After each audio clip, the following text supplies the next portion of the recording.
ಬೆಳ್ಳಂಬೆಳಗ್ಗೆ ಭ್ರಷ್ಟ ಅಧಿಕಾರಿಗಳಿಗೆ ಲೋಕಾಭಿಸಿ. ಬೆಂಗಳೂರು, ಚಿಕ್ಕಬಳ್ಳಾಪುರ, ಹಾಸನ, ಚಿತ್ರದುರ್ಗದಲ್ಲಿ ದಾಳಿ.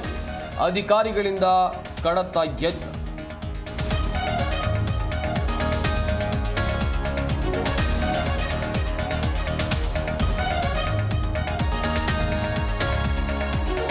ದರ್ಶನ್ ಫ್ಯಾನ್ಸ್ ವಿರುದ್ಧ ರಮ್ಯಾ ಕೊತ ಕೆಟ್ಟ ಕಮೆಂಟ್ ಮಾಡಿದ 43 ಮಂದಿ ಮೇಲೆ ಎಫ್ಐಆರ್. ಫ್ಯಾನ್ಸ್ಗೆ ಬುದ್ಧಿ ಹೇಳುವಂತೆ ದಾಸನ ಮೇಲೂ ಗರಂ.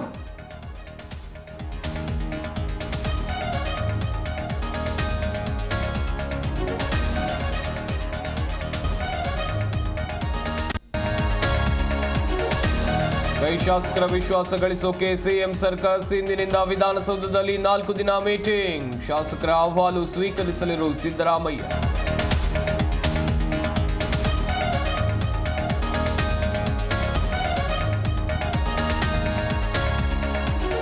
ಸರ್ಕಾರದ ವಿರುದ್ಧ ಸಿಡಿದೆದ್ದ ಸಾರಿಗೆ ಸಂಘಟನೆಗಳು. ಅನಿರ್ದಿಷ್ಟಾವಧಿ ಧರಣಿ ಸತ್ಯಾಗ್ರಹಕ್ಕೆ ಮುಂದು.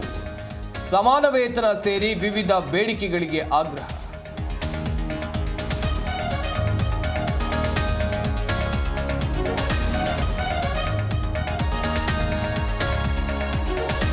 ಧರ್ಮಸ್ಥಳ ಬುರುಡೆ ರಹಸ್ಯ ಬೆನ್ನತ್ತಿದ ಎಸ್ಐಟಿ. ದೂರುದಾರನಿಂದ ನೇತ್ರಾವತಿ ತಟದಲ್ಲಿ 13 ಜಾಗ ಗುರುತು.